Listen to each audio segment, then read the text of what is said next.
నమస్తే, welcome to RTV. నేను సచిన్. తెలంగాణ ప్రభుత్వం కీలక నిర్ణయం తీసుకుంది. డిజిటల్ ఫ్యామిలీ కార్డ్ అంతా డిజిటల్ అవుతోంది. సో ఈ నేపథ్యంలోని అన్ని కార్డులకి ఒకటే ఉంటే బాగుంటుందనే ఒక ఆలోచనతో తెలంగాణ ప్రభుత్వం కీలక నిర్ణయం తీసుకుంది. దీనికి సంబంధించినప్పటికీ ఆ ఫ్యామిలీ డిజిటల్ కార్డుకి సంబంధించి సర్వే కూడా పూర్తయింది. సో ఇప్పుడు అందరికీ వచ్చే డౌట్, అప్లికేషన్ ఎలా ఉంటుంది, వాటిని ఎలా ఫిల్ చేయాలి, ఇది చాలామందికి వచ్చే డౌట్. ఇప్పుడు అప్లికేషన్ ఫామ్ మీకు చూపిస్తాను, దానికి సంబంధించి ఆ వివరాలు ఎలా ఫిల్ చేయాలనేది కూడా ఇప్పుడు చూద్దాం. సో అప్లికేషన్ ఫామ్కి సంబంధించి ఎలా ఉంటుంది, దాన్ని ఎలా ఫిల్ చేయాలి, సో ఒక్కసారి చూసే ప్రయత్నం చేద్దాం. ఒకసారి మీరు చూస్తే కనుక ఇది మనకి ప్రజాపాలన సందర్భంలో చాలామంది దరఖాస్తులకు వెళ్ళారు, వాటిని నింపారు. ఆ సందర్భంలో ఆర్టీవీ ఒక ఫామ్ని చూపించింది. ఆర్టీవీ ఫామ్ ఫిల్ చేసి చూపించే ప్రయత్నం చేసింది. కొన్ని లక్షల మంది ఆ ఫామ్ చూశారు, ఫామ్ని ఫిల్ చేశారు. ఆ తర్వాత ఆ ప్రాసెస్ ఈజీ అయిందని మరి కొంతమంది టెక్స్ట్ చేస్తున్న పరిస్థితి. సో ఈ నేపథ్యంలో ఈరోజు కూడా తెలంగాణ ఫ్యామిలీ డిజిటల్ కార్డ్ ఆ ఫామ్ ఎలా ఉండబోతుంది, వాటిని ఎలా ఫిల్ చేయాలనేది మీకు చూపించబోతుంది. ఒకసారి ఫామ్ చూద్దాం. సో మీరు చూస్తున్నారుగా, ఇదే తెలంగాణ ప్రభుత్వం పౌర సరఫరాల శాఖకు సంబంధించి ఫ్యామిలీ డిజిటల్ కార్డు కొరకు దరఖాస్తు. ఈ అప్లికేషన్ ఫామ్ని ఎలా ఫిల్ చేయాలని మనం చూసే ప్రయత్నం చేద్దాం. ఇక్కడ చాలామంది చేసే ఒక చిన్న మిస్టేక్, బహుశా మిస్టేక్ కాకపోవచ్చు, ఎందుకంటే మనకు అలవాటు కాబట్టి, కుటుంబ పెద్ద వివరాలు అనగానే అభ్యర్థి పేరు, ఆ ఇంటికి సంబంధించి ఎవరు పెద్ద అయితే దాదాపుగా ఇక్కడ పురుషుల పేర్లు ఇస్తూ ఉంటాం. కానీ ఇక్కడ తెలంగాణ ప్రభుత్వం కీలక నిర్ణయం తీసుకుంది. ఆ ఇంటికి సంబంధించిన మహిళ కుటుంబ పెద్దగా ఉంటారంటూ కూడా చెప్పిన పరిస్థితుల్లో ఇక్కడ అభ్యర్థి పేరు, మీ కుటుంబంలో మహిళ ఎవరు పెద్దవారైతే వాళ్ళ పేరుని మెన్షన్ చేస్తారు. సో ఇక్కడ ఆ పేరు నేను ఒకసారి రఫ్గా రాసే ప్రయత్నం చేస్తున్నా. లక్ష్మి అని రాద్దాం.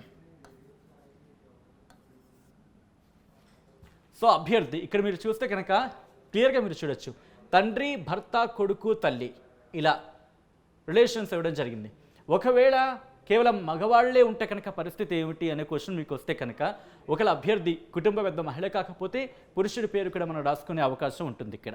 ఆ తర్వాత అభ్యర్థికి సంబంధించి అంటే అభ్యర్థి పేరుతో ఉన్న రిలేషన్ ఏంటి, సంబంధం ఏంటి.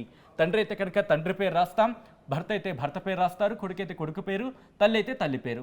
సపోజ్ లక్ష్మికి సంబంధించి తల్లి పేరే రాద్దాం. తల్లి పేరు అనుకోండి, లక్ష్మి తల్లి, ఒక రఫ్గా గౌరీ అని రాస్తున్నాను. ఇదిగోండి, ఇక్కడ నాకు స్పేస్ లేదు కాబట్టి ఇక్కడ నేను ఇదిగోండి గౌరీ అని రాస్తున్నాను ఇక్కడ. ఆ తర్వాత మీరు ఇలా కిందకు వచ్చేస్తే ఇక్కడ మీకు సెల్ నెంబర్ అని ఉంటుంది. సో మీ ఫోన్ నెంబర్ రాయాల్సి ఉంటుంది. సో గుర్తుపెట్టుకోండి, ఫోన్ నెంబర్ రాస్తున్నప్పుడు 10 డిజిట్స్ రాస్తున్నావా లేకపోతే మన నెంబర్ రాస్తున్నావా ఒక్కసారి కరెక్షన్ చేసుకునే ప్రయత్నం. ఒక్కసారి 1కి 10 సార్లు, ఎందుకంటే మన నెంబర్ కూడా మనం మర్చిపోతూ ఉంటాం, ఒక డిజిట్ ఎగిరిపోతూ ఉంటుంది ఒక్కసారి. సో అలాగా నేను నా నెంబర్ని రాసే ప్రయత్నం చేస్తున్నా. సో ఇలా 10 నెంబర్లు.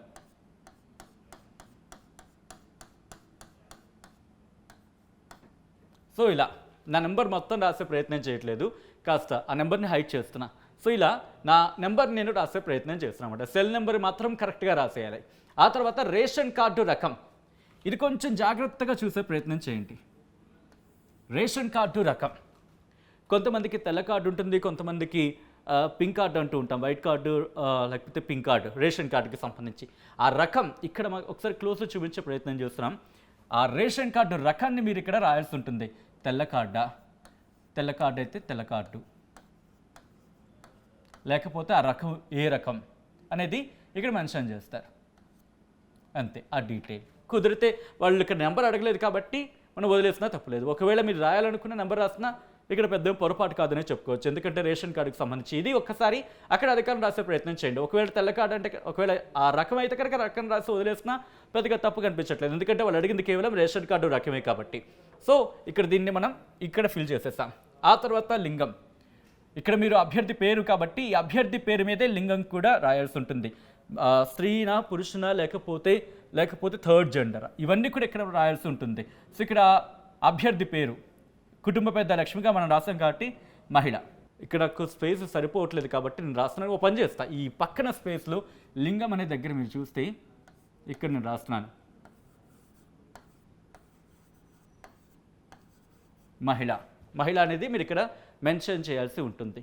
దాంతోపాటు పుట్టిన తేదీ, డేట్ ఆఫ్ బర్త్ 18/7/1981 అయింది. వార్షిక ఆదాయం అంటే ఏడాదికి మీరెంత సంపాదిస్తున్నారనేది రాయాలి. సపోజ్ నెలకు ఒక 20,000 సంపాదిస్తున్నారు అనుకుందాం, లేకపోతే 10,000 అనుకుందాం. నెలకు 10,000 సంపాదిస్తున్నారు, 12 నెలలకి అంటే 1,20,000. 1,20,000 ఏడాదికి.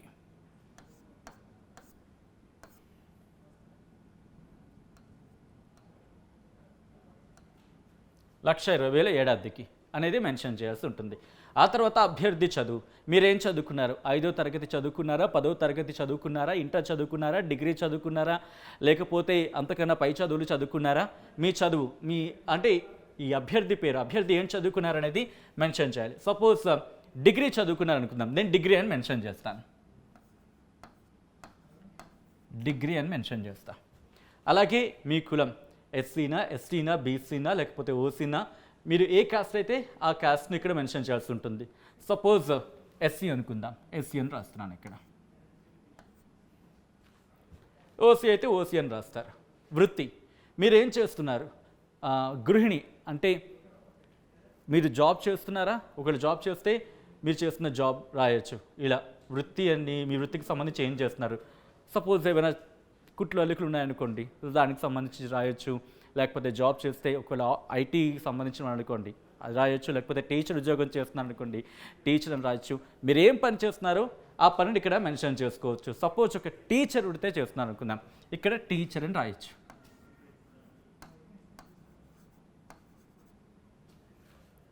అలా అయిపోయిన తర్వాత చిరునామా విషయానికి వస్తే ఏ జిల్లా, మీ జిల్లా ఏంటి, మీ మండలం ఏంటి, మీ గ్రామం ఏంటి, మీ వీధి పేరు, క్లస్టర్ నెంబర్, పిన్ కోడ్, ఇవన్నీ నేను రాసే ప్రయత్నం చేస్తున్నాను. సపోజ్ ఇక్కడ నేను జిల్లాకు సంబంధించి మాట్లాడినప్పుడు ఏ జిల్లా, suppose Hyderabad,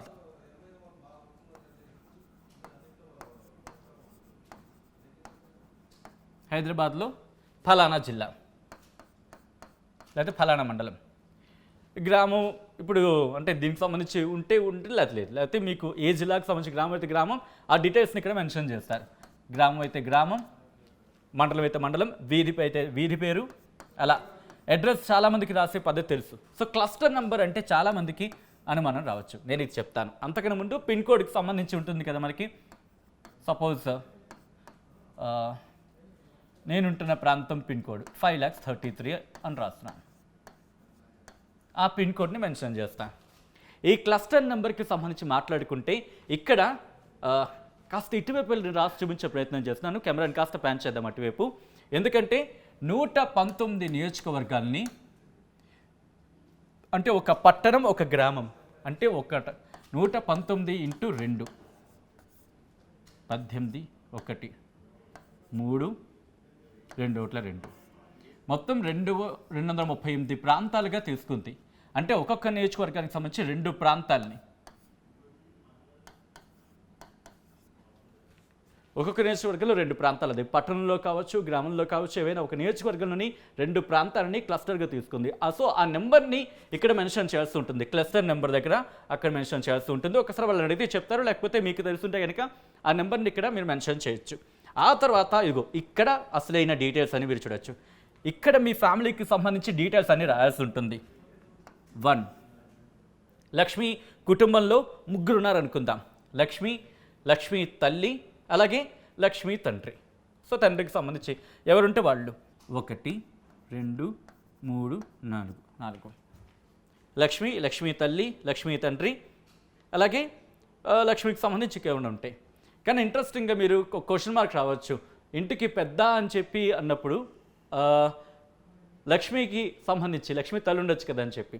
so interesting question. So ఇక్కడ ఆ మిస్టేక్ జరిగే అవకాశం ఉంది, ఎందుకంటే తల్లి గౌరీ ఉంది కాబట్టి.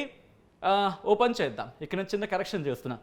లక్ష్మికి సంబంధించి పేరు ఉంది కాబట్టి లక్ష్మి తండ్రి పేరు రాస్తాను ఇక్కడ. సో అప్పుడు కరెక్షన్ మనకి ఈజీ ఉంటుంది. ఇది చాలామంది చేసే తప్పవచ్చు కాబట్టి ఒక్కసారి చెక్ చేసుకోండి. ఆ ఇంటికి సంబంధించి మహిళ ఎవరు పెద్దవారైతే వాళ్ళ పేరు రాయాల్సి ఉంటుంది. ఇక్కడ లక్ష్మికి సంబంధించి తండ్రి పేరు రాస్తున్నాను. లక్ష్మి తండ్రి ఓ పేరు చెప్పండి, రవి అని రాస్తున్నాను. రవి. సో సరిపోతుంది ఇక్కడ మహిళకు సంబంధించి. ఇక్కడ ఆ మహిళ పేరు రాస్తారు, ఆల్రెడీ ఇక్కడ పేరు ఉంది కాబట్టి.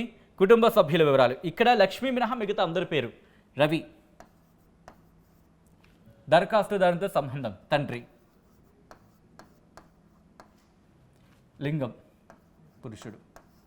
పుట్టిన తేదీ, ఆ డేట్ ఆఫ్ బర్త్ రాస్తారు. ఆధార్ నెంబర్ 78965432 ఇలా ఏ నెంబర్ ఉంటే ఆధార్ నెంబర్ వేస్తారు. అలా ప్రతి ఒక్కరు కూడా ఎంతమంది ఉంటే అంతమందిది. లక్ష్మి తర్వాత ఇంకా ఎవరుంటే వాళ్ళ డీటెయిల్స్ అన్నీ రాస్తారు మిగతా. ఇలా అందరి డీటెయిల్స్ కూడా ఎంతమంది ఉంటే అంతమంది డీటెయిల్స్ రాయాల్సి ఉంటుంది. ఆఖరికి ఇదిగో ఇది ఒక్కసారి నేను చూపించే ప్రయత్నం చేస్తున్నా, కాస్త క్లోజ్కి వెళ్ళే ప్రయత్నం చేద్దాం. జత చేయవలసిన పత్రాలు అనేది చాలా కీలకంగా ఉంది, చాలా లైట్గా కనిపిస్తుంది. ఇక్కడ మీరు చూస్తే కనుక ఇదిగోండి ఆధార్ కార్డు, దాంతోపాటు కుటుంబ సభ్యుల ఆధార్ కార్డు, గ్రూప్ ఫోటో, జనన ధృవీకరణ పత్రం పిల్లలైతే కనుక. సో ఇక్కడ చాలా క్లోజ్గా మీకు కనిపిస్తుంది. సో వీటన్నిటిని కూడా ఈ డాక్యుమెంట్ని మీరు జత చేయాల్సి ఉంటుంది. ఆధార్ కార్డ్, కుటుంబ సభ్యుల ఆధార్ కార్డు, గ్రూప్ ఫోటో, దాంతోపాటు బర్త్ సర్టిఫికేట్ని వీటితో పాటు జత చేయాల్సి ఉంటుంది. సో వీటన్నిటిని జత చేసిన తర్వాత ఆఖరికి మీ సంతకం పెట్టాల్సి ఉంటుంది. సో లక్ష్మి సంతకం పెట్టేసిన తర్వాత ఇంకా ఫామ్ ఫిల్ అయిపోతుంది. వాళ్ళకి ఇచ్చేసిన తర్వాత ఫ్యామిలీ డిజిటల్ కార్డ్కి మీరు అప్లై చేసుకున్నట్టే. వాటిని మళ్ళీ సెగ్రిగేట్ అంటే వాటిని మళ్ళీ చెక్ చేసుకుంటారు. చెక్ చేసుకున్న తర్వాత ప్రాసెస్ అయిపోయినట్టే. సో మీరు మాత్రం ఒకసారి ఈ ఫామ్ని నేను కాస్త దూరంగా వెళ్ళే ప్రయత్నం చేస్తున్నాను. దాంతోపాటు వీటన్నిటిని తీసేస్తున్నాను, ఈ డీటెయిల్స్ అన్నిటిని. సో ఒక్కసారి ఈ ఫామ్ని కుదిరితే ఒక చిన్న ఫోటోషాట్ తీసుకోండి, లేకపోతే ఒక ఫోటో తీసుకోండి, లేదా స్క్రీన్ షాట్ తీసుకోండి, మీకు కాస్త ఈజీ అయ్యే అవకాశం ఉంటుంది. సో ఇది మొత్తంగా అయితే మాత్రం తెలంగాణ ప్రభుత్వం పౌర సరఫరాల శాఖ family digital card application form.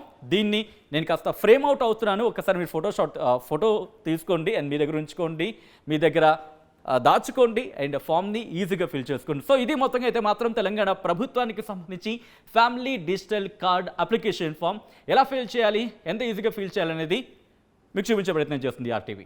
మరిన్ని వీడియోస్ కోసం ఛానల్ని సబ్స్క్రైబ్ చేయండి, లేటెస్ట్ అప్డేట్స్ కోసం వాట్సాప్ ఛానల్ని ఫాలో చేయండి అండ్ లింక్ డిస్క్రిప్షన్లో ఉంది.